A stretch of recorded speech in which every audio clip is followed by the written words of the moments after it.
വാക്യം പറയുന്നുണ്ട്. എന്താണെന്ന് അറിയാമോ? കാണാതറിയാവുന്ന വാക്യമല്ല. ഞാൻ ഒരു ആദ്യം നിങ്ങൾ പറയുകയാണെങ്കിൽ എന്താണ്?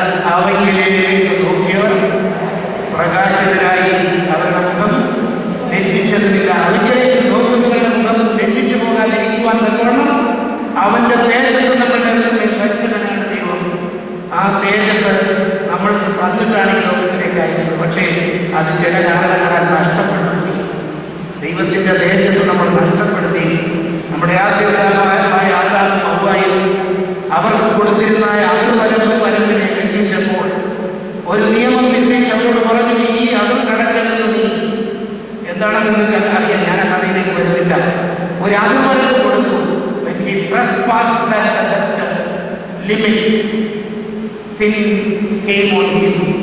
പാപം അവന്റെ മേൽ വന്നു.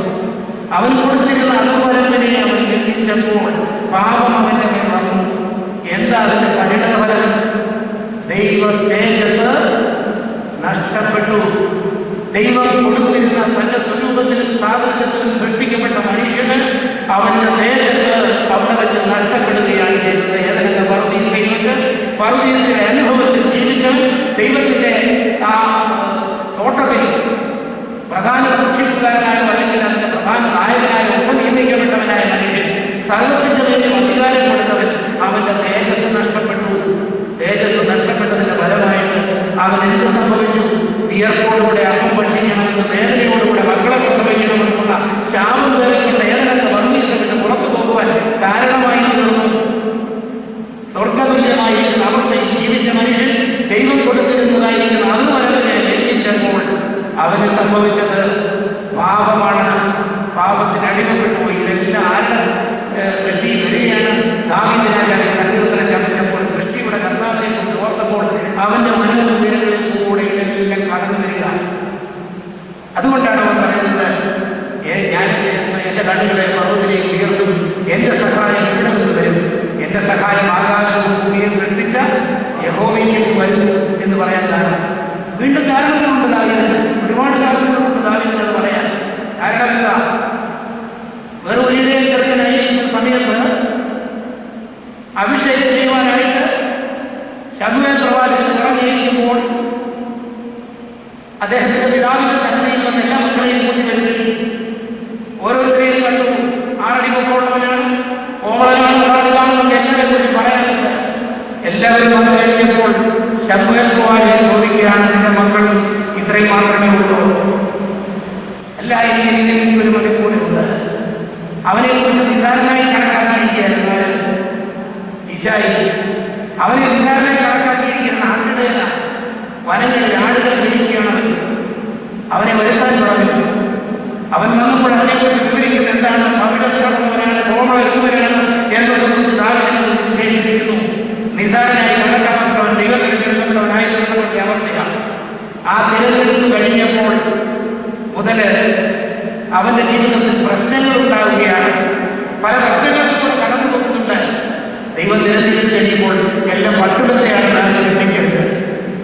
ദൈവം നമ്മെ തിരഞ്ഞെടുത്ത് കഴിയുമ്പോൾ പട്ടുമെത്തയിലാണ് നമ്മളത് ചിന്തിക്കരുത്. വേദനയും പ്രയാസവും ദുഃഖവും ദുരിതവും ഒക്കെ ഉണ്ടാകും. അവയുടെ നടുവിൽ തളർന്നു പോകാതെ, പകർന്നു പോകാതെ, അടിപടരാതെ നിലനിൽക്കാൻ കഴിയുന്നവനാണ് യഥാർത്ഥ വിശ്വാസി എന്ന് പറയുന്നത്. ദാവീദ് രാജാവിന്റെ പ്രശ്നങ്ങൾ അർത്ഥത്തിൽ ആരംഭിക്കുകയാണ്. എന്തെല്ലാം പ്രശ്നങ്ങളിലൂടെ കടന്നുപോയി നമുക്കറിയാം. ഒരു ദിവസം ജ്യേഷ്ഠന്മാരുടെ ക്ഷേമം അന്വേഷിക്കുവാനായി പട്ടാളത്തിന്റെ നടുവിലേക്ക് അമ്മ പറഞ്ഞിട്ട് മകനെ പറഞ്ഞയച്ചു. അപ്പൻ പറഞ്ഞയച്ച മകൻ മിലിറ്ററിയുടെ മുൻനിരകളിലേക്ക് ചെല്ലുന്ന സമയത്ത് കാണുന്നത് എന്താ? ഇസ്രായേൽ പട്ടാളത്തിനുള്ളിൽ പേടിച്ചരണ്ട് ഇരിക്കുന്നു. വിചാരിച്ചിരിക്കുകയാണ് എല്ലാവരും. പക്ഷേ മറുവശത്തേക്ക് നോക്കിയപ്പോൾ മല്ലനായ ഗോലിയാത്ത് അവിടെ നിന്ന് വെല്ലുവിളിക്കുന്നു. നിങ്ങളിൽ ആരെങ്കിലും കരുത്തനായി ഉണ്ടെങ്കിൽ എന്നെ എതിർവിടട്ടെ. എന്നെ തോൽപ്പിച്ചാൽ, എന്നെ ഇവിടെ തോൽപ്പി പരാജയപ്പെടുത്തുന്നു എങ്കിൽ ഞങ്ങൾ ഫിലിസ്തീൻ മുഴുവനും ഇസ്രായേലിന്റെ അടിമകളായിരിക്കും. ഇല്ലെങ്കിൽ നിങ്ങൾ ഞങ്ങളുടെ അടിമകളായിരിക്കും. ഇങ്ങനെ വെല്ലുവിളിക്കുന്ന മല്ലനായ ഗോലിയാത്തിനെയാണ് കണ്ടത്. ഗോലിയാത്തിന്റെ വെല്ലുവിളി കേട്ടു. ദാവീദ് രാജാവിനോട് ചിന്തിച്ചു. ചെറുബാലനാണ്, ആട്ടിടയനാണ്. അവിടെ നിന്നുകൊണ്ട് ചിന്തിച്ചു, ഇതിനെ എതിർപ്പെടാൻ ആരുമില്ലേ? ആരുമില്ലേ ഇതിനെ നേരിടാൻ? അവനെന്ത് പറഞ്ഞു ഉറങ്ങുന്നുണ്ട്, ഞാനിവനെ നേരിടുന്നത് പറഞ്ഞു. അപ്പോഴേ മുന്നിപ്പാടാൻ പോയ ആളുകൾക്ക് കിട്ടിയ ഒരു കച്ചിട്ട് പോലെ ഇസ്രായേൽ പട്ടാളക്കാർ ആരോഗ്യം അവനെ വലിച്ചുകൊണ്ട് ശൗൽ രാജാവിന്റെ മുമ്പിൽ കൊണ്ടിയത്. ശൗലിന്റെ മുമ്പിൽ കൊണ്ടിയത് കഴിഞ്ഞപ്പോൾ ശൗൽ രാജാവ് സന്തോഷിക്കുകയാണ്. അവന്റെ പടച്ചൊട്ടയൊക്കെ അവനെ അണിയിച്ചു. ശൗലിന്റെ പടച്ചൊട്ടെ അണിയിച്ചു. പടച്ചൊട്ടയെല്ലാം ഇതുകൊണ്ട് നടക്കാൻ വശമില്ല. അതിനോട് നടക്കാൻ നോക്കി കഴിയുന്നില്ല. അവസാനം അതെല്ലാം കൂടി വെച്ചിട്ട് അവൻ ഗോലിയാത്തിനെ നേരിടുവാനായി പോകുന്ന വഴി അവൻ പറയുന്ന സംഗതിയുണ്ട്. പോകുമ്പോൾ രണ്ടു കൂട്ടശാലികളെ അവൻ കഴിയും. തോട്ടിൽ നിന്ന് മിനിസ്റ്റമുള്ള കല്ലുകളിൽ നോക്കി അഞ്ച് കല്ലെടുക്കും. പൊക്കണത്തിൽ കവളയുണ്ട്, ഇടയസന്ധിയായി പൊക്കണത്തിൽ കവളയുണ്ട്.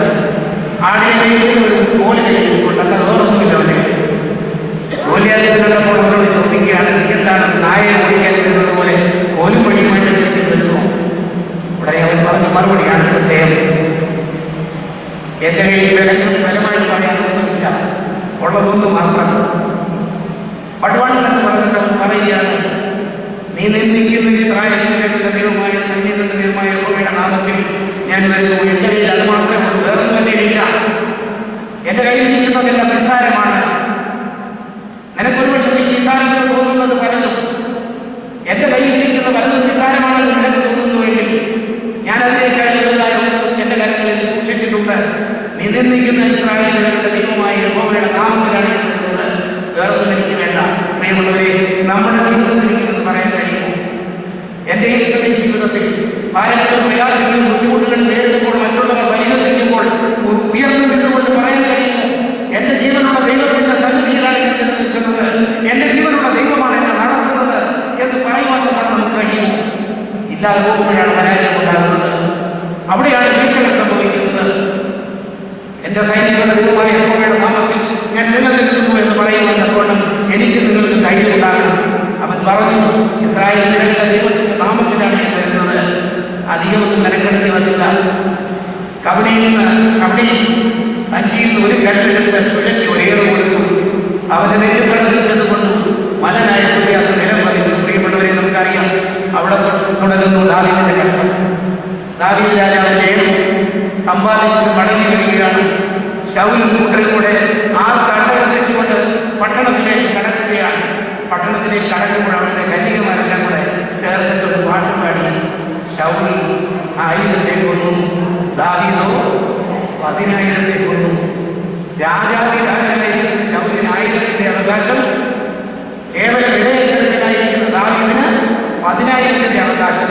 ശൗലിന്റെ ഉള്ളിൽ ദുരാത്മാവ് നല്ല സമയത്ത് വേണ്ടിവന്നില്ല. ശൗൽ അവനെ വേട്ടയാടാനായി ആഗ്രഹിക്കുകയാണ്. പല അവസരങ്ങളിൽ വേട്ടയാടുന്നുണ്ട്. ഈ വേട്ടയാടപ്പെടുന്ന നിമിഷങ്ങളിലൊക്കെയും അവന്റെ നിലം ആരായിരുന്നു?